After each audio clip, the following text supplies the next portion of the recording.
안녕하세요. 감정약국입니다. 지금 아마도 사랑의 끝에서 길을 잃은 분도 계실 것이고, 누군가를 여전히 그리워하며 하루하루를 버티고 계신 분도 계실 것입니다.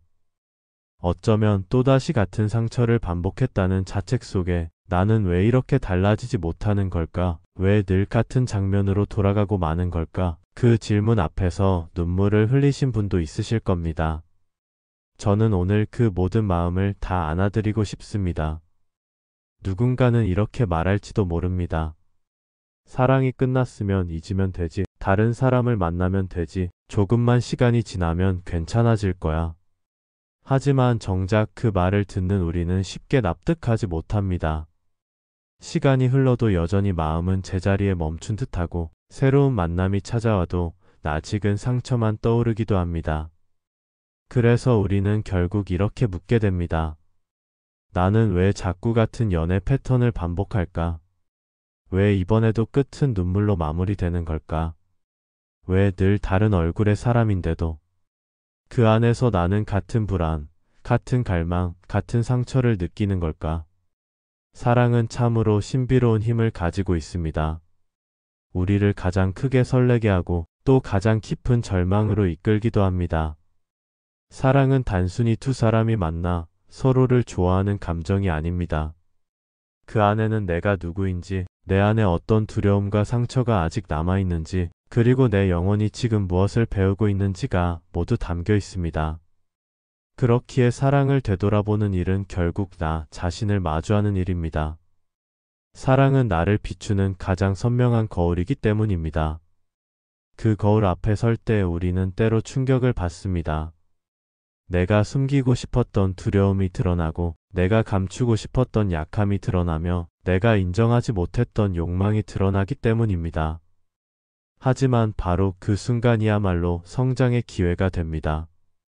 그 거울을 외면하지 않고 끝까지 바라볼 때 우리는 더 이상 같은 장면을 반복하지 않게 됩니다. 오늘 저는 여러분과 함께 이 길을 차분히 걸어가 보려 합니다.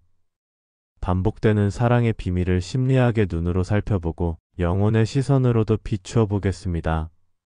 철학적 사유의 빛을 빌려 사랑의 의미를 다시 새겨보고 마지막에는 깊은 명상의 시간 속에서 내 마음을 직접 어루만져 보려 합니다. 그러니 지금은 아무것도 바꾸려 하지 않으셔도 좋습니다. 다만 제 목소리에 마음을 실으시고 천천히 자신과 만나는 시간을 가져보시길 바랍니다. 혹시 눈물이 난다면 그대로 두셔도 괜찮습니다. 그 눈물은 약함이 아니라 치유의 시작이기 때문입니다. 혹시 가슴이 아려온다면 그것 또한 자연스러운 일입니다. 그 아픔은 지금까지 외면당했던 내 마음이 드디어 목소리를 내는 순간이기 때문입니다.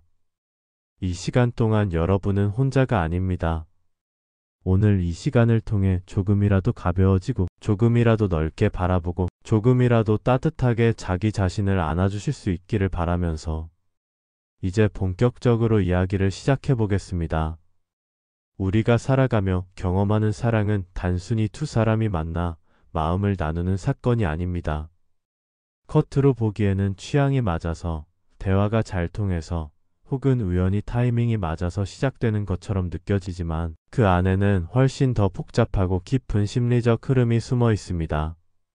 사랑은 언제나 나 자신을 비추는 가장 선명한 거울입니다.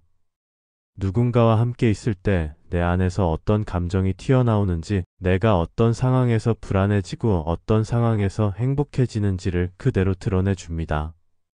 그래서 연애는 늘 나를 다시 만나게 하는 과정이기도 합니다. 사람은 본능적으로 익숙한 것에 끌립니다. 처음 보는 사람임에도 불구하고 어쩐지 낯이 익은 듯 편안하거나 특별히 대단한 행동을 하지 않았는데도 묘하게 마음이 당기는 경우가 있습니다. 이것은 단순한 우연이 아니라 나의 무의식이 이미 아는 감정의 패턴이기 때문입니다. 낯설고 새로운 것보다는 이미 경험해 본 감정이 주는 익숙함이 훨씬 더 강력하게 나를 끌어당깁니다. 문제는 이 익숙함이 반드시 좋은 것만은 아니라는 점입니다. 어린 시절 충분히 인정받지 못했던 경험, 버려질까 두려웠던 기억, 늘 눈치를 보며 상대의 기분에 맞추어야 했던 습관 같은 것들이 어른이 된 지금도 여전히 사랑의 방향을 결정합니다. 그래서 겉으로는 전혀 다른 얼굴의 사람을 만났는데도 결국은 비슷한 불안과 비슷한 상처를 반복해서 겪게 되는 것입니다. 예를 들어보겠습니다. 어릴 적에 부모님에게 칭찬을 받기 위해 늘 열심히 해야 했던 사람이 있다고 가정해 보겠습니다. 그 사람은 무의식 깊은 곳에 이렇게 새겨두게 됩니다.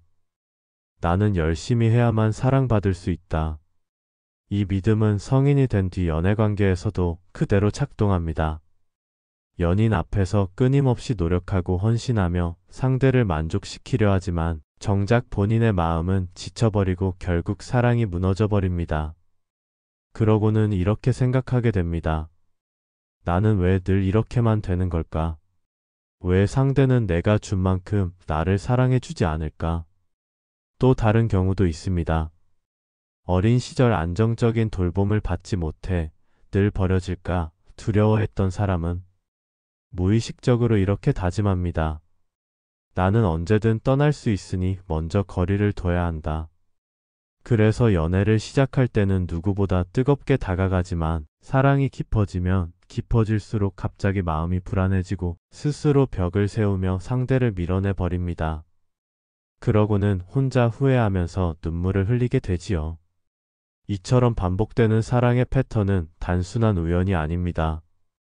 내가 오래전부터 뭔가 마음에 익숙해진 방식이 무의식 속에서 작동하기 때문입니다. 내가 불안할 때 어떻게 반응하는지, 상대의 작은 행동에 어떤 해석을 덧붙이는지, 사랑을 확인받기 위해 어떤 방식을 사용하는지, 이 모든 것이 과거의 경험에서 비롯되어 지금의 관계 속에서도 똑같이 이어집니다. 철학적으로 보았을 때 인간은 자기 자신을 알지 못하면 같은 실수를 반복할 수밖에 없습니다. 내가 어떤 두려움에 묶여 있는지, 내가 무엇을 갈망하는지, 내가 어떤 상황에서 늘 같은 행동을 하는지 알지 못하면 삶은 끝없이 같은 질문을 우리에게 던집니다. 마치 아직 풀지 못한 문제를 다시 시험지 위에 올려놓는 것처럼 말입니다. 그래서 우리는 종종 이런 질문을 하게 됩니다.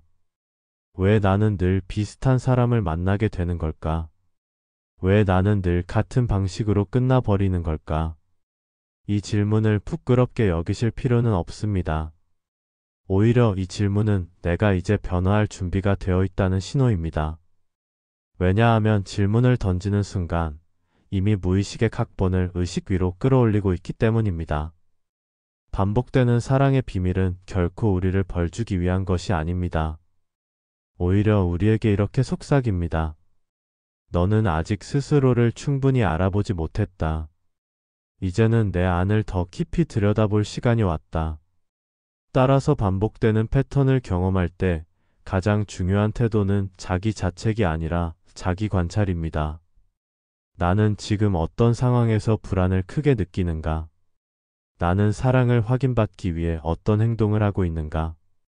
나는 어떤 말들을 입술에 담지 못하고 삼키는가? 이 질문들이 쌓이면 서서히 내가 따라가던 익숙한 패턴이 눈에 보이기 시작합니다. 한번 눈에 들어온 패턴은 더 이상 무의식적으로만 나를 지배하지 못합니다. 알아차림의 순간이 바로 변화의 첫걸음이기 때문입니다. 내가 어떤 길을 반복해서 걸어왔는지를 알게 되면 그제서야 다른 길을 선택할 수 있는 힘이 생깁니다. 결국 반복되는 사랑의 비밀은 이렇게 말하고 있습니다. 내가 지금 겪는 이 고통은 잘못이 아니다. 그저 너의 마음이 가장 익숙하게 배워온 방식을 다시 연기하고 있을 뿐이다. 하지만 이제는 그 방식을 바라볼 수 있고 다르게 선택할 수도 있다.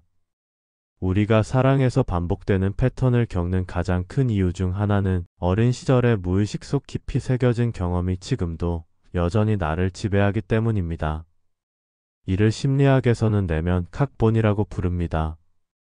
내면 각본은 어린 시절의 내가 안전하기 위해, 사랑을 받기 위해, 그리고 버림받지 않기 위해 스스로 만들어낸 생존의 규칙입니다.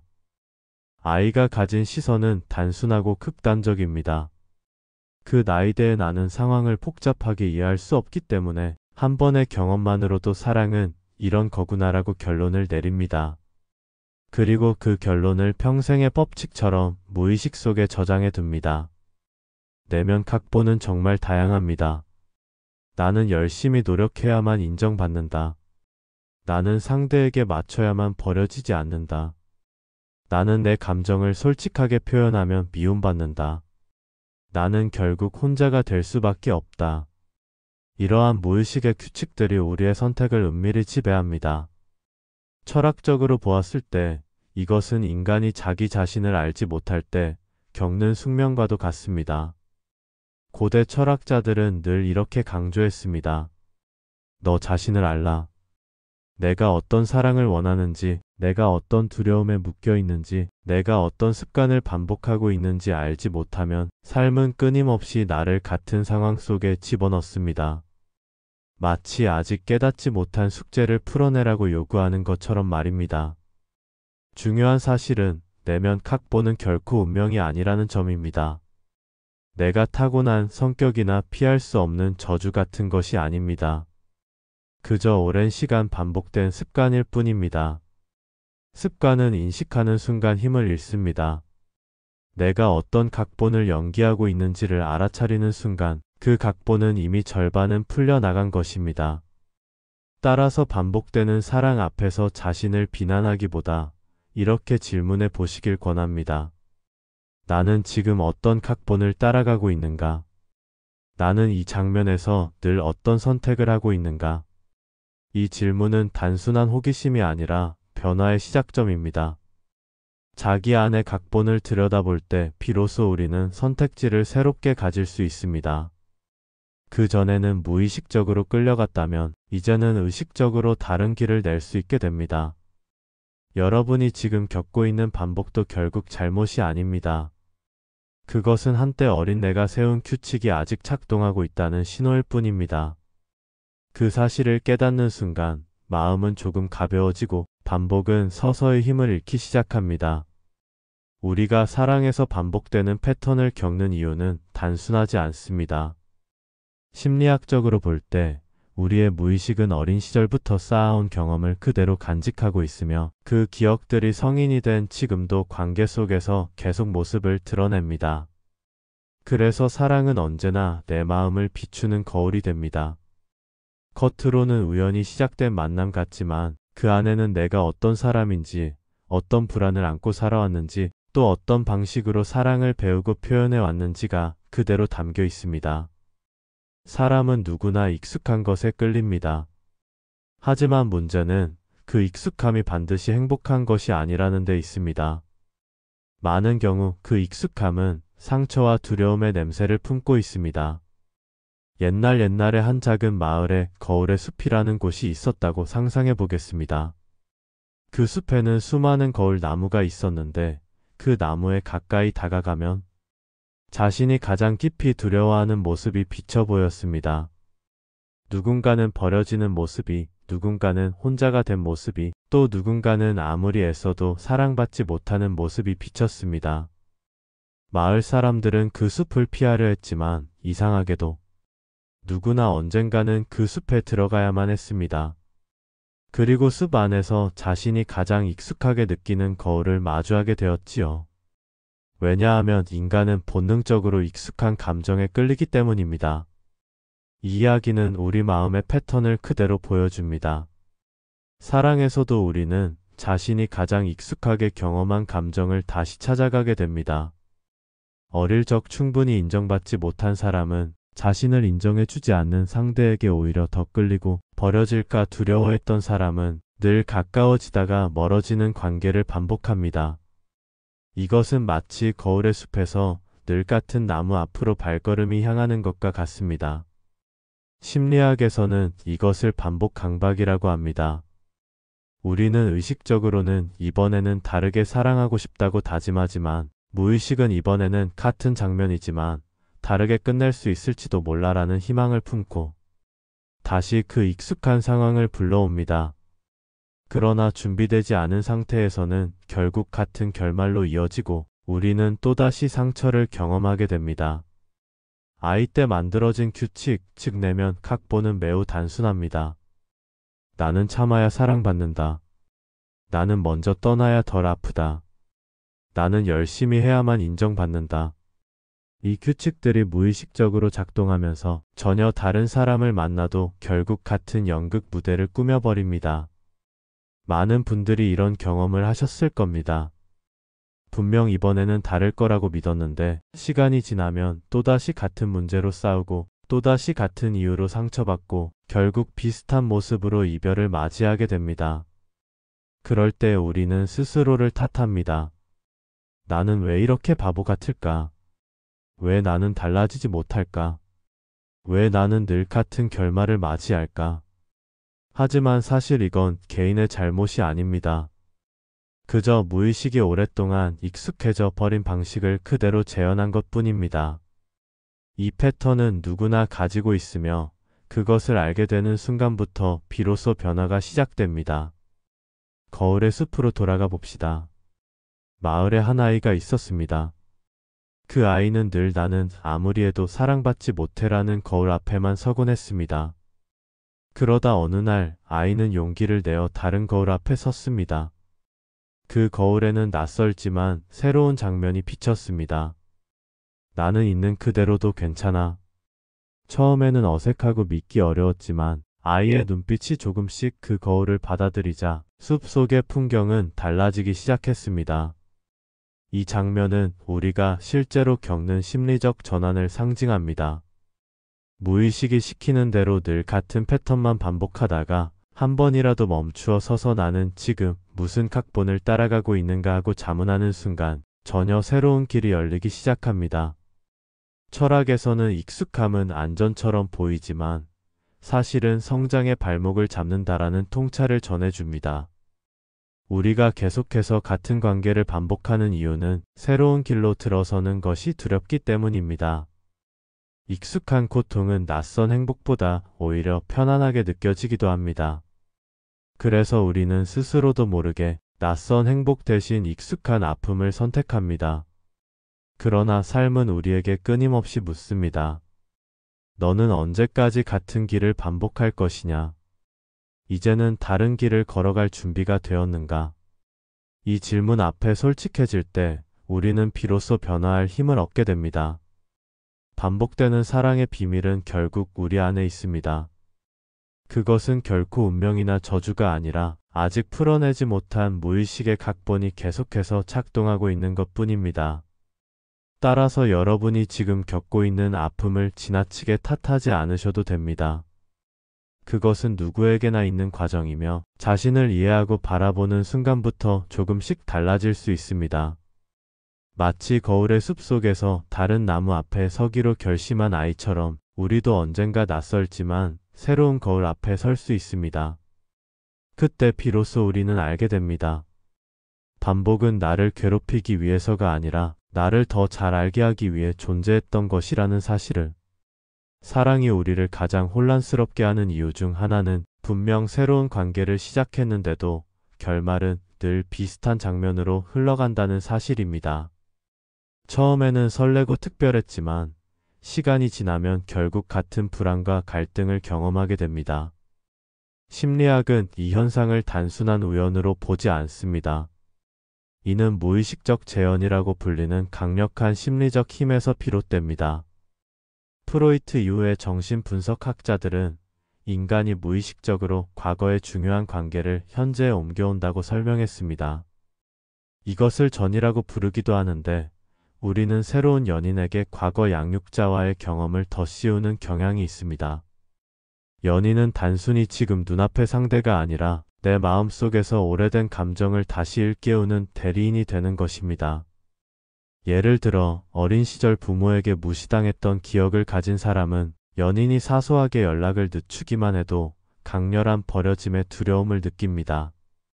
그 두려움은 현실보다 훨씬 과장된 크기로 다가와 결국 관계를 불안정하게 만들게 됩니다. 인지행동 심리학은 이 과정을 역기능적 신념으로 설명합니다. 어릴 때 형성된 잘못된 믿음은 성인이 되어도 자동적으로 작동합니다. 예를 들어 나는 언제든 버려질 것이다 라는 신념은 연애에서 사소한 단서만 보아도 불안을 키우고 나는 완벽해야만 사랑받는다라는 신념은 스스로를 과도하게 몰아붙이게 만듭니다. 결국 이런 신념이 행동을 만들어내고 그 행동이 관계의 결말을 예측 가능한 방향으로 이끕니다. 애착 이론은 반복의 구조를 이해하는 데 중요한 단서를 줍니다. 유년기에 형성된 애착 방식은 성인이 되어도 그대로 이어집니다. 불안형 애착을 가진 사람은 상대의 관심을 끊임없이 확인하려 하고, 회피형 애착을 가진 사람은 가까워질수록 벽을 세웁니다. 그리고 이 두 유형은 서로를 강하게 끌어당기면서도 동시에 상처를 크게 주곤 합니다. 이런 조합은 관계를 반복적으로 흔들고 깨지게 만듭니다.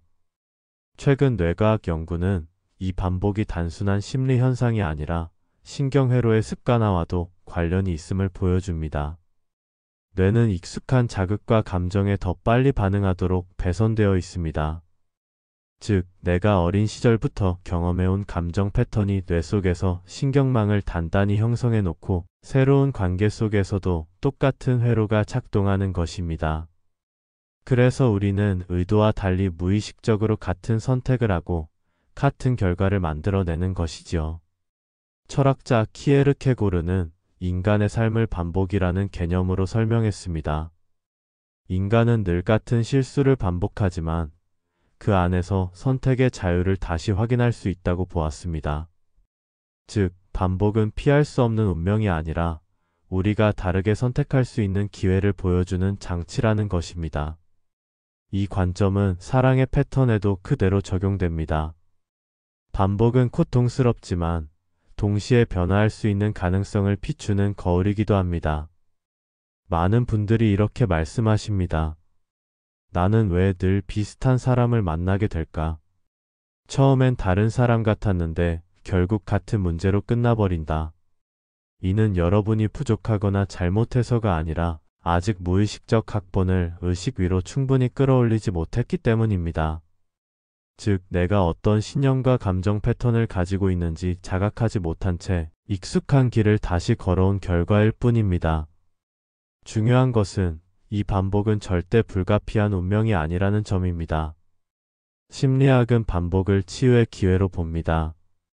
무의식적으로 연출되는 장면을 의식적으로 바라보고 그 속에서 내가 어떤 감정을 느끼고 어떤 행동을 선택하는지를 인식할 때 비로소 새로운 선택지가 열리게 됩니다. 내 안에 자동화된 신념을 깨닫는 순간 반복의 고리는 더 이상 같은 힘으로 나를 지배하지 못합니다. 사랑 속에서 우리가 가장 먼저 반응하는 것은 사실 생각이 아닙니다. 머리로는 괜찮다고 말하지만 몸은 이미 진실을 알고 반응합니다. 심장이 빠르게 뛰고 목이 꽉 막히는 듯 답답해지고 손끝이 차갑게 식거나 배가 불안하게 뒤틀리는 경험을 해보신 적 있으실 겁니다. 이것은 단순한 기분의 변화가 아니라 몸이 과거의 경험을 기억하고 지금 이 순간에 다시 불러낸 결과입니다. 심리학에서는 이를 신체화된 기억이라고 설명합니다. 우리의 뇌와 신경계는 단순히 생각만 저장하는 것이 아니라 감정이 수반된 경험을 몸의 감각으로 각인해 둡니다. 우리가 어린 시절 경험했던 버려짐, 무시당함, 혹은 조건부로 사랑을 받았던 기억들은 단순히 잊히지 않습니다. 그때의 심장 박동, 그때의 눈빛을 피하던 시선, 그때의 배속이 쪼그라들던 감각이 모두 신경계의 흔적으로 남습니다. 그래서 지금 새로운 사람 앞에 서 있을 때도 내 머리보다 먼저 내 몸이 과거의 기억을 되살려 반응하는 것입니다. 예를 들어 연인이 연락을 늦게 했을 때 아마 바쁘겠지라고 머리로는 생각하지만 몸은 이미 어린 시절 버려질지도 모른다는 경험을 떠올리며 심장을 두근거리게 만들고 손바닥에 땀을 차게 합니다. 이처럼 몸은 무의식의 언어를 대신 말해주는 통역자와도 같습니다. 최근 연구에 따르면 감정은 단순히 머릿속 생각에서 만들어지는 것이 아니라 자율신경계와 긴밀하게 연결되어 있습니다. 특히 위장과 심장은 감정 반응을 가장 빠르게 드러내는 기관으로 알려져 있습니다. 그래서 불안하면 속이 쓰리고 두려우면 심장이 뛰며 분노할 때는 근육이 경직됩니다. 이는 우리 몸이 생존을 위해 오랫동안 진화해온 방식이기도 합니다. 위험을 감지하면 즉시 몸이 반응해야 살 수 있었기 때문에 몸은 생각보다 훨씬 앞서서 신호를 보냅니다. 문제는 이 기억이 과거에 머무르지 않고 현재의 사랑에도 개입한다는 점입니다. 몸은 지금의 상황과 옛날의 상처를 구분하지 못합니다. 그래서 새로운 연인과의 관계에서도 몸은 과거의 경험을 그대로 재현합니다. 상대의 작은 무심함에도 과도하게 반응하고 불안할 때마다 예전의 상처를 다시 꺼내며 결국은 관계가 흔들리게 되는 것이지요. 이때 우리는 종종 이렇게 말합니다. 나는 왜 이렇게 과민하게 반응할까? 나는 왜 이 정도 일해도 이렇게 힘들까? 하지만 그건 의지나 성격의 문제가 아니라 몸이 여전히 과거의 기억을 붙잡고 있기 때문입니다. 그렇다면 어떻게 해야 할까요? 심리학은 반복되는 사랑의 패턴을 바꾸기 위해서는 머리로만 이해하는 것을 넘어 몸과 감각을 돌보는 것이 필요하다고 말합니다. 내가 불안을 느낄 때 심호흡을 하며 몸의 긴장을 풀어주는 것, 감정이 솟구칠 때 잠시 멈추어 목과 어깨를 가볍게 늘려주는 것, 가슴이 답답할 때 손을 가슴 위에 얹고 스스로를 다독여주는 것. 이런 단순한 몸의 돌봄이 쌓이면 과거의 신경회로는 점차 약해지고 새로운 회로가 형성됩니다. 몸은 생각보다 훨씬 빠르게 반응하기 때문에 몸의 언어를 알아차리고 다정하게 대할 때 사랑도 조금씩 다른 길로 흘러가기 시작합니다. 몸은 마치 오랫동안 놀란 아이와 같습니다. 작은 소리에도 깜짝 놀라고 작은 그림자에도 움찔합니다. 그 아이를 다그치거나 비난한다고 해서 금세 괜찮아지지 않습니다. 그저 다정하게 손을 잡아주고 괜찮아, 지금은 안전해라고 여러 번 말해줄 때 조금씩 안정을 되찾습니다. 사랑 속에서 반복되는 불안 반응도 이와 같습니다. 내 몸은 여전히 과거의 놀란 아이처럼 반응할 수 있습니다.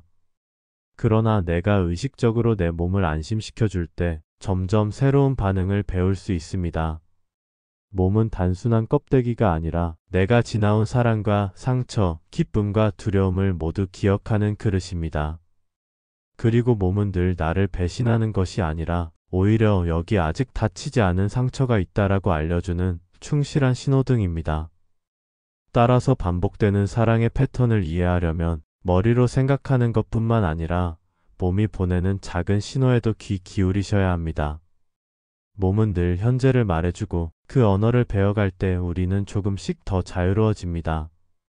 사랑을 하다 보면 누구나 크고 작은 감정의 파도를 경험합니다. 기쁨과 설렘이 밀려올 때는 모든 것이 가능해 보입니다. 하지만 불안, 질투, 두려움, 분노 같은 감정이 밀려올 때는 그 파도에 휩쓸려 어디로 떠내려갈지 모른다는 두려움이 생깁니다. 심리학적으로 감정은 억누르거나 없앨 수 있는 것이 아닙니다. 감정은 하나의 생리적 반응으로서 뇌에서 신호가 오면 몸 전체가 반응하며 자연스럽게 흐릅니다. 따라서 감정을 없애려 하기보다는 그 흐름을 어떻게 대하는가가 더 중요합니다. 철학자 스피노자는 감정을 이해하지 못할 때 우리는 감정의 노예가 된다고 말했습니다. 감정을 억누르려 하면 그 힘은 오히려 더 강해집니다. 마치 바닷가에서 큰 파도가 밀려올 때 그것을 손으로 막으려 하는 것과 같습니다. 파도는 더 거세게 나를 덮쳐버립니다. 연애 속에서도 마찬가지입니다. 불안이 밀려올 때 나는 불안하지 않아 하고 외면하면 그 불안은 더 크게 부풀어 오릅니다. 상대의 작은 행동조차 의심하게 되고 결국 그 불안을 견디지 못해 스스로 관계를 흔들어 버리기도 합니다. 반대로 감정의 파도에 그대로 휩쓸려 버리는 것도 위험합니다. 분노가 일었을 때 그대로 폭발하면 나중에 돌아와 후회할 행동을 하게 됩니다. 불안이 몰려왔을 때 그대로 휩쓸리면 상대에게 과도하게 매달리거나 집착하는 행동으로 이어집니다. 이는 마치 파도가 나를 끌고 들어가는 대로 몸을 맡겨 깊은 바닷속으로 빠져드는 것과 같습니다. 순간은 편할지 모르지만 결국 호흡조차 가빠지고 스스로를 잃게 됩니다. 따라서 우리가 배워야 할 것은 감정을 막는 것도 그대로 삼켜버리는 것도 아닌 파도를 타는 법입니다. 심리학에서는 이를 정서 조절이라고 합니다. 정서 조절은 감정을 무시하는 것이 아니라 그 감정을 안전하게 경험하고 흘려보내는 기술입니다. 예를 들어 불안이 올라올 때 나는 지금 불안을 느끼고 있다라고 스스로를 관찰하는 것입니다. 그저 이름을 붙여주는 것만으로도 감정은 절반쯤 힘을 잃습니다. 이것을 심리학에서는 이름 붙이기 레이벌링 효과라고 합니다. 또 하나는 호흡 조절입니다. 감정은 자율신경계와 연결되어 있기 때문에 숨을 천천히 고르게 내쉬는 것만으로도 몸의 긴장이 완화되고 뇌는 위험이 지나갔다라는 신호를 받습니다. 감정을 파도로 보는 비유는 많은 심리학자들이 즐겨 씁니다. 왜냐하면 파도처럼 감정도 일어나고 머물고 사라지는 흐름을 가지고 있기 때문입니다. 아무리 큰 파도도 결국은 해변에 부딪혀 흩어집니다. 불안도 분노도 슬픔도 결국은 그렇게 지나갑니다. 불교 철학에서도 비슷한 이야기를 전합니다. 모든 감정은 하늘 위의 구름과 같다고 말합니다.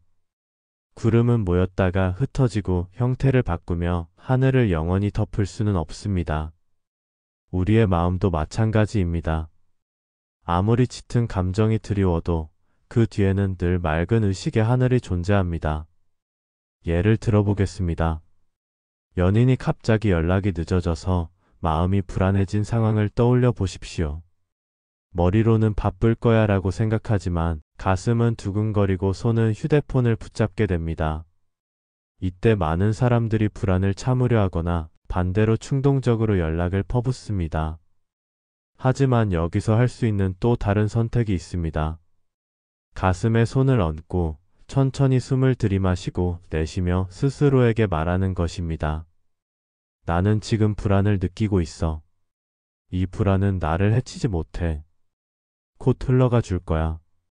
이렇게 감정을 허용하는 순간 파도는 조금씩 잦아듭니다.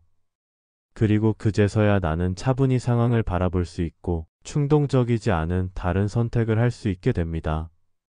철학자 키에르케고르는 이렇게 말했습니다. 불안은 자유의 어지럼증이다. 즉, 불안은 우리가 잘못된 존재라서 느끼는 것이 아니라 새로운 가능성이 열려있기 때문에 생기는 자연스러운 현상이라는 뜻입니다. 이 관점에서 본다면 감정의 파도는 두려운 적이 아니라 우리가 더 큰 자유와 성숙으로 나아가도록 안내하는 신호입니다. 파도를 타며 균형을 배우는 과정이 곧 성장입니다. 그러니 감정의 파도가 밀려올 때 그것을 억누르지도 말고 그대로 빠져들지도 마십시오. 그저 그것을 파도라 여기고 올라왔다가 사라질 것을 아는 것입니다. 마음속에서 이렇게 다정히 말해 보시길 바랍니다. 나는 이 감정을 느낄 수 있다. 나는 이 감정을 견딜 수 있다. 이 감정은 곧 흘러가 줄 것이다. 그 순간 감정은 더 이상 나를 휘두르는 힘이 되지 못합니다. 오히려 나를 단단하게 만들고 새로운 선택을 가능하게 하는 힘으로 바뀝니다. 우리가 사랑을 할 때 가장 혼란스럽고 힘든 순간은 상대와 내가 서로의 어두운 부분, 즉 그림자를 건드릴 때입니다. 처음에는 모든 것이 환하고 눈부시게 느껴지지만 시간이 지나면 서로의 불안, 두려움, 상처가 드러나며 갈등이 생깁니다. 심리학적으로 볼 때 연애는 단순히 두 사람이 함께 시간을 보내는 것이 아니라 서로의 내면 세계가 충돌하는 과정입니다. 내가 가진 내면의 패턴, 상대가 가진 내면의 패턴이 부딪히며 때로는 예상치 못한 반응과 상처를 만들어냅니다. 심리학자 칼 융은 우리 안에 누구나 받아들이기 힘들어 숨겨둔 그림자가 있다고 말했습니다. 이 그림자는 의도적으로 숨기거나 억누른 성격, 감정, 욕구를 의미합니다. 예를 들어 나는 늘 밝고 친절한 사람이어야 한다고 믿었다면 분노나 질투 같은 감정은 내 안에서 금지당한 채 그림자로 밀려납니다. 문제는 이 그림자가 사라지지 않고 오히려 관계 속에서 더 선명하게 드러난다는 데 있습니다. 내가 인정하지 못한 내 모습은 연인을 통해 자극됩니다. 상대의 작은 무관심이 내 안의 불안을 건드리고 상대의 자유로운 태도가 내 안의 소유욕을 깨웁니다. 결국 상대를 탓하면서도 사실은 내 그림자가 반응하고 있는 것입니다. 연애에서는 흔히 이런 패턴이 나타납니다. 한 사람은 더 가까워지고 싶다는 불안을 가지고 있고, 다른 한 사람은 자유를 잃고 싶지 않다는 두려움을 가지고 있습니다. 둘은 처음에 강하게 끌리지만 시간이 지날수록 갈등이 커집니다. 가까워지고 싶은 사람은 상대를 조급하게 붙잡으려 하고, 자유를 지키고 싶은 사람은 점점 더 멀어지려 합니다. 이렇게 서로의 그림자가 맞닿는 순간 사랑은 불꽃처럼 격렬해지고 동시에 소모적으로 변합니다. 그림자가 드러나는 순간은 고통스럽지만 동시에 빛이 드러나는 순간이기도 합니다. 왜냐하면 그림자는 나에게 가장 필요한 배움의 힌트를 주기 때문입니다. 상대가 멀어지는 상황은 내 안의 불안이 어디서 오는지를 알려주고, 내가 과도하게 집착하는 순간은 내 자존감이 얼마나 흔들리고 있는지를 보여줍니다. 상대의 무심함에 크게 반응하는 순간 나는 아직 내 마음을 충분히 돌보지 못했다는 사실을 깨닫게 됩니다. 즉, 갈등은 단순히 두 사람이 맞지 않아서 생기는 것이 아니라 서로가 서로의 거울이 되어주기 때문에 생기는 것입니다. 상대는 나의 어두운 부분을 비추어주고 나는 상대의 어두운 부분을 비추어줍니다. 그 속에서 우리는 서로를 통해 자기 자신을 배우게 됩니다. 관계 속 그림자와 빛을 쉽게 이해할 수 있는 비유가 있습니다. 햇빛이 강하게 비칠수록 그림자는 더 뚜렷해집니다. 사랑이라는 강렬한 빛이 우리를 비출 때 내 안의 그림자도 더 뚜렷하게 모습을 드러냅니다. 그래서 연애는 늘 설레임과 동시에 불안을 동반합니다. 그림자가 드러났다는 것은 그만큼 관계가 진지해지고 있다는 신호이기도 합니다. 철학자 아리스토텔레스는 인간을 관계적 존재라고 말했습니다. 우리는 관계 속에서만 진정한 자기를 발견할 수 있다는 의미입니다. 즉, 혼자 있을 때는 보이지 않던 내 모습이 사랑이라는 관계 속에서 드러나게 되고, 그 과정을 통해 나는 더 깊은 성찰을 하게 됩니다. 다시 말해, 관계의 갈등은 실패의 증거가 아니라 나 자신을 더 깊이 알기 위한 기회입니다. 고통은 성장의 그림자이며, 그림자가 있다는 것은 그만큼 내가 더 넓은 빛을 마주하고 있다는 뜻입니다. 누구나 이런 경험을 해보셨을 겁니다. 연인이 내 말을 제대로 들어주지 않을 때 단순히 그 순간의 상황만이 아니라 과거에 무시당했던 경험이 함께 떠올라 서운함이 배가 됩니다. 또는 연인이 자유롭게 친구를 만나러 갈 때 내 안에 버려질까 두려움이 자극되어 불필요한 의심을 하게 됩니다. 이런 반응은 상대가 잘못해서만이 아니라 내 안에 여전히 다루지 못한 그림자가 있음을 알려주는 신호입니다. 따라서 이런 순간을 무조건 피하거나 부끄러워할 필요는 없습니다. 오히려 내 안에 이런 그림자가 반응하고 있구나 하고 알아차리는 순간 그림자는 빛으로 변하기 시작합니다. 심리학에서는 그림자를 다루는 방법을 자기인식이라고 말합니다. 내가 어떤 상황에서 예민하게 반응하는지, 어떤 말이나 행동에 특별히 상처받는지를 관찰하는 것입니다. 그리고 그것을 있는 그대로 인정하는 순간 나는 그림자에 휘둘리지 않고 스스로를 지킬 수 있습니다. 철학적으로는 이를 자기 성찰이라고 부릅니다. 내가 상대를 통해 배우는 것은 결국 나 자신입니다. 관계 속 빛은 서로가 서로를 성장시키는 힘입니다. 그래서 사랑은 단순히 행복하기 위해서만 존재하는 것이 아니라 서로의 그림자를 드러내고 그 과정을 통해 함께 성숙해지는 여정입니다. 관계 속 그림자와 빛은 서로 떼어낼 수 없습니다. 빛이 있을 때만 그림자가 드러나듯 사랑이 깊어질 때만 우리의 불안과 상처도 드러납니다. 그림자가 드러난다는 것은 실패가 아니라 오히려 진짜 사랑의 무대에 올라섰다는 신호일지도 모릅니다. 그러니 여러분이 지금 겪는 갈등과 아픔도 사실은 사랑이 가진 또 다른 얼굴일 뿐입니다. 그 안에서 자기 자신을 조금 더 알아가고 상대와 조금 더 성숙하게 대화할 수 있다면 그림자는 결국 빛으로 변해 여러분을 더 단단하게 지켜줄 것입니다. 우리가 어른이 된 지금도 마음속에는 여전히 작은 아이 하나가 살고 있습니다. 이 아이는 성장 과정에서 느꼈던 외로움, 두려움, 그리고 충족되지 못한 욕구를 고스란히 간직하고 있습니다. 심리학에서는 이를 내면의 아이라고 부릅니다. 이 내면의 아이는 겉으로는 보이지 않지만 사랑을 할 때, 관계 속에서 충돌이 생길 때 가장 먼저 눈물을 흘리고 가장 크게 흔들립니다. 한 아이가 있었습니다.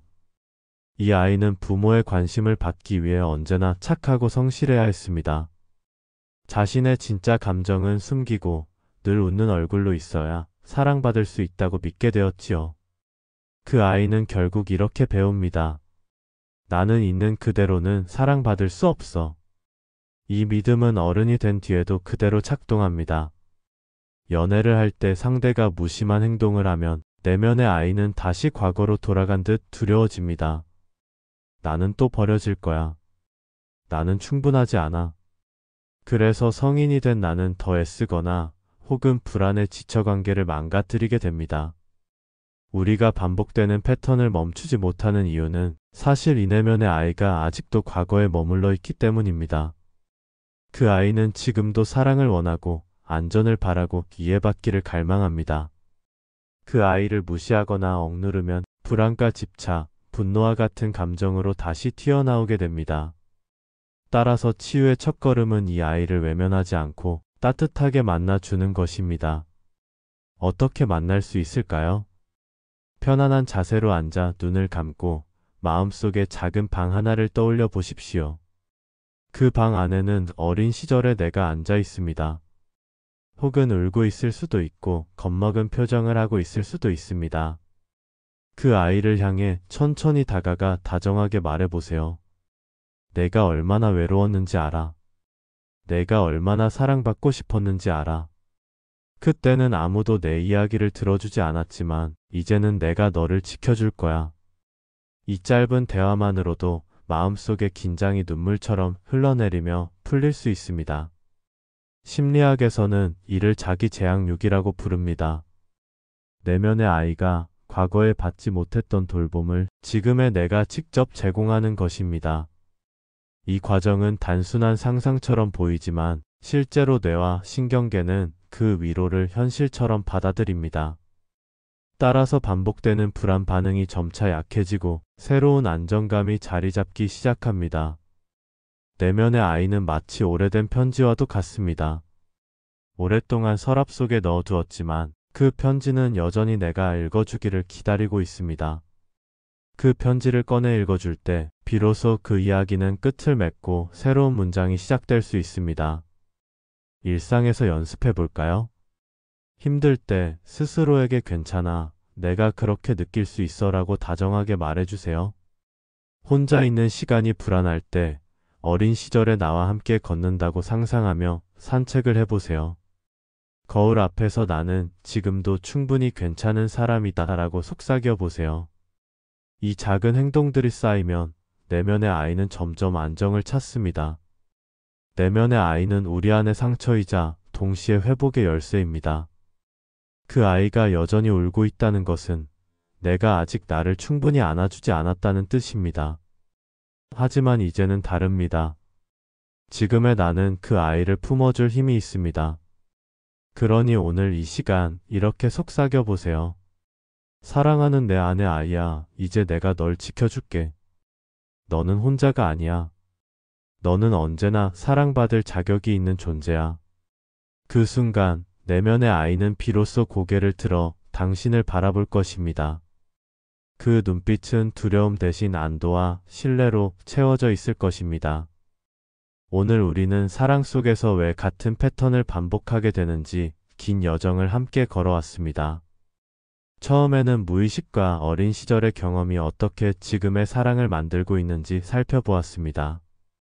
내 안의 각본, 내 몸이 기억하는 감정, 그리고 감정의 파도와 만나는 법을 배웠습니다. 또한 관계 속에서 드러나는 그림자와 빛, 자기와의 화해, 내면의 아이와의 만남, 그리고 경계와 이별의 의미까지 천천히 되짚어 보았습니다. 이제 남은 것은 정리입니다. 사랑 속에서 반복되는 모든 경험은 결국 나를 더 잘 알게 하기 위한 과정이라는 사실, 그리고 그 과정을 통해 나는 더 단단해지고 더 성숙해질 수 있다는 사실. 그것만 기억하셔도 충분합니다. 사랑은 늘 우리를 흔들고 때로는 쓰러뜨리기도 합니다. 하지만 그 흔들림 속에서 우리는 나를 더 잘 알게 되고 내가 무엇을 원하는지, 무엇을 두려워하는지 깨닫게 됩니다. 그러니 지금 이 순간 혹시 이별로 힘들어하고 계신 분들도 나는 실패한 것이 아니라 나를 더 깊이 알아가고 있다는 사실을 기억하시길 바랍니다. 그리고 지금의 아픔이 언젠가는 새로운 사랑과 새로운 삶을 준비하는 힘으로 바뀔 것이라는 것을 믿으셨으면 합니다. 당신은 혼자가 아닙니다. 이미 스스로를 돌보는 길 위에 서 계신 겁니다. 그 자체로 충분히 용기 있고 아름답습니다. 감정 약국은 언제나 당신을 위해 기도합니다.